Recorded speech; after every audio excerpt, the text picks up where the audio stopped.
Hi everyone! Hello mga sis kasari! Hello mga idol! It's me again, Ate Gina's Vlog, Mitcha plus Sari Store. Welcome back again sa aking YouTube channel ngayong araw ng Friday, guys. At kami ay malapit na mag-close kasi 8:10 na ng gabi. Tapos, meron akong delivery kanina sa grocery. Ngayon lang ako bumalik mag-order. Kasi next week ay may pasukan na. So, ang order ko sa grocery ay mga more on palamig. And then, ipapakita ko sa inyo ang aming mga kaganapan ngayong araw ng Friday. Ang aming delivery ng pork carcass. Pila ito, Day? Atong carcass? 41.9 times 240. Pila atong nabayad? 240 times 41. 10 plus?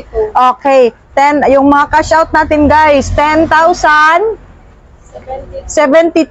and then sa palengke, 2,000 na pork chorizo guys. Napakalakas talaga ang aking pork chorizo, no? Ang aking worth 1,000 pesos ay nasa 3 days lang siya.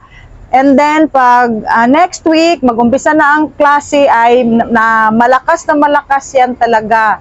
Tapos, nag-pick up din ako kanina ng worth 1,000 pesos lang, pandagdag lang dito kasi meron pa akong stocks.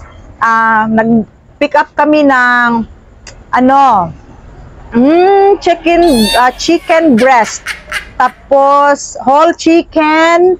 And then, unsa pa to akong gikumpras palengke ganina? Chorizo. Kasi guys, kanina, alam nyo, nag-renew ako sa aking timbangan, yung aking digital na timbangan. And then, kailangan pa naman yan siyang dalhin para i-calibrate doon. Tapos, nakalimutan namin ni Mr. kasi ang inuuna ko yung aking mga resibo. Tapos, pagdating namin doon, pagbaba ko sa sasakyan, medyo malayo yan dito sa tindahan ko. Sabi ni Mr., saan ang timbangan? Asan ang timbangan? Saan ang timbangan? Ano siya? Day, hala, patay, nakalimutan ang timbangan. Kunya, kapoy nakagbalik. No? Nakakapagod na guys, pag bumalik pa kami dito, and then kunin namin yung aming timbangan, magudas Bisaya, yung aming weighting scale, tapos ano na ang aming gasolina. Okay. Tapos guys, si Mr. ay magreklamo yan siya kasi ang gasolina, napakamahal ng gasolina, and then babalik na naman kami dito. So, ang sabi ko, wait ka lang dyan kasi makiusap ako doon. Kasi ang guys, dapat ang renewal namin ay tomorrow pa, August 26, and then bukas ay Sabado. So, ako'y natatakot kasi ang digital timbangan guys, update tayo pag hindi nyo ma-renew yung kung meron kayong ganyan timbangan, kagaya ng sa akin, yung mga digital ay siya, 250 ang renewal. And then, kailangan on date tayo mag-renew kasi pag lumampas tayo kahit 1 day ay 700 ang penalty. Plus, ang 250 na bayad natin sa renewal, so magiging 950 lahat. So, kailangan i-renew talaga natin. Bantayan natin ang due date. Yun yung sabi ni Mr. na mark your calendar talaga. Mark the calendar sa mga renewals kasi pag magka-penalty tayo, mas malaki pa kaysa bayad natin sa renewal na 250. Okay, yun ang checka ni Ate Gina. And then, eto guys, kaunti na lang guys dito sa kaunti na lang ang display pero marami pa sa freezer kasi medyo hindi malakas ngayon. So eto yung aking pork belly, and then nag-abiso na sa akin ang aking supplier na parang mag-increase na naman ang karning baboy. So ngayon nasa pa ako, 240 ang kilo. So ang benta ko sa eto guys 350, and then eto 310 ang pork chop ko. Tapos, 295 ang aking pork. Pure na, yan. Very fresh ito guys, kasi bagong-bago ito. Tapos, pork buto-buto. Ang pork buto-buto natin ay 280. Pero ito, pwede na ito sa 275. Kasi, ang kalahati nito ay na-display na namin na medyo frozen siya. And then, nagtaas din ang chicken. Ang benta namin sa chicken, ang whole chicken ay 198. 161 na ang puhunan, and then ang quarter leg 161 din ang puhunan, 198 ang benta namin. Tapos dito tayo sa aking chicken wings. Ang chicken wings na napakalakas. Ang benta ko dito ay 220 pa rin kasi 180 ang puhunan and then may resiko pa siya. Eto 170 ang puhunan, so pareho ko na lang guys, 220. Eto guys ay mga mga pag ganito makikita ninyo sa mall na may taggings, may tagger. Ito ay class A. Walang damage, walang mga bali-bali. Tapos itong nanapan ni dito. Meron pang kaunting natitira sa aking chicken breast and bukas meron akong delivery kay Sir Butch. No, sana meron ng stocks kasi ilang araw na wala kaming Magnolia chicken liver. So eto kay yan, Inday and Rocky. Tapos kaunti na lang ang aking hotdog. Eto guys, ang napakalakas kong pork chorizo di Davao. Yan, chorizo di Davao. Ang benta ko sa chorizo di Davao ay 40 pesos. 30 pesos na ang puhunan, nagtaas na din ang Tapos ang hotdog, kasi kahapon walang hotdog, kay wala ko dire. And then eto guys, ang pata namin ay 280. At ito ang sacrifice namin kasi hindi masyadong mabenta yan siya. So, kailangan diskartihan, no? Pag bukas, hindi pa yan maibenta namin, ito ay i-chop na namin. 275 pwede na, i-area na lang. And then, itong ribs. So, ito guys, ang aking, pila ka minutes na naday? 6 minutes. So, guys, ito ang aking, ito guys, lahat ang aking, agiday, sige. Grocery delivery kanina, ito 1, 2, 3, 4, 4 na cartoon and then isang case na Gatorade. So ito guys ay open natin, i-share ko sa inyo kung ano ang laman ng aking 4 na cartoon. So dito tayo. So ako ay naubusan ng itong tag 20 pesos guys ang benta ko dito. Ang puhunan ay 16.65. So dalawang tay ang kinuha ko. And then, mga biscuits na Ribisco. Malakas ang Ribisco. Okay.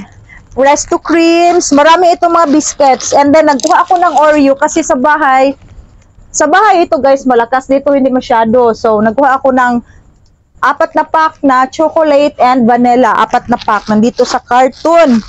Tapos, dinamihan ko rin ang aking. Ito ang napakalakas dito.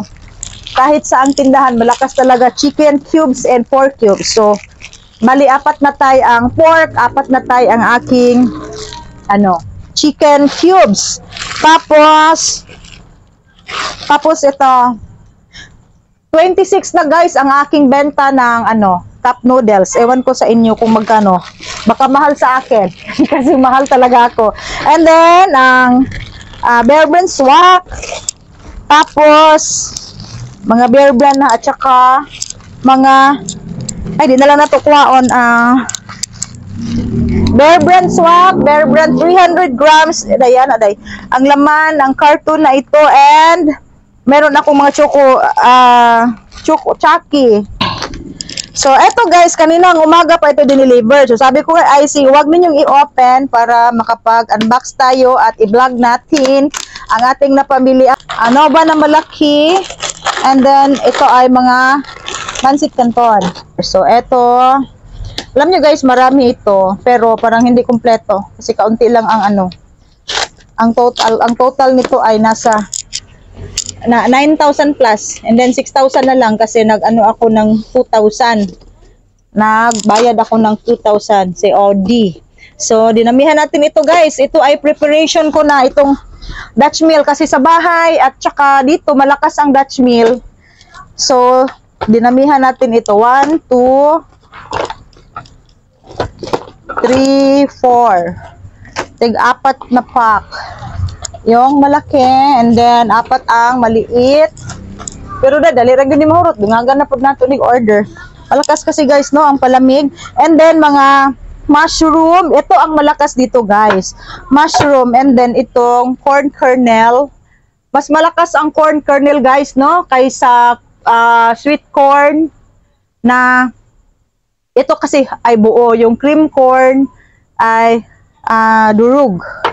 Parang durog. So, 4 na can and then pakita mo na lang diri David na nialsahon. Dito sa ilalim, uy, yupi man yang gihatag. mga tuna and fresca tuna and century tuna. And then meron pa akong napakoy order adto nga Argentina.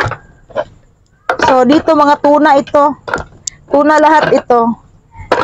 So yung mga canned goods dyan siguro na diri. Ay gaan naman eh. Ay mo siguro wala day ang mga Argentina. Gaganda kong gi-order sa Argentina. Oh, gyud kay gaan man ni si Chiria ang sulod. So eto guys, meron pang mga Oreo dito. Oreo and Ribisco. Ang dami kong Oreo, 8 pack ito. Oreo, Ribisco, crackers, Ribisco, chocolate, and dinamihan ko ang egg and cheese kasi wala ng egg and cheese.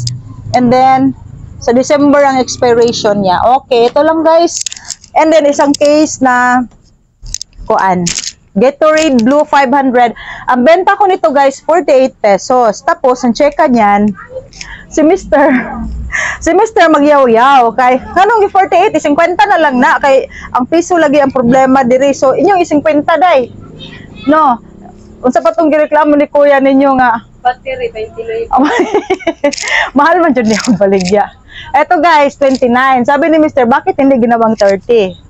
So, 29. Pag si Mr. 30 pesos na yan. So, yun lang guys ang aking isi-share. Dirita day. Okay guys.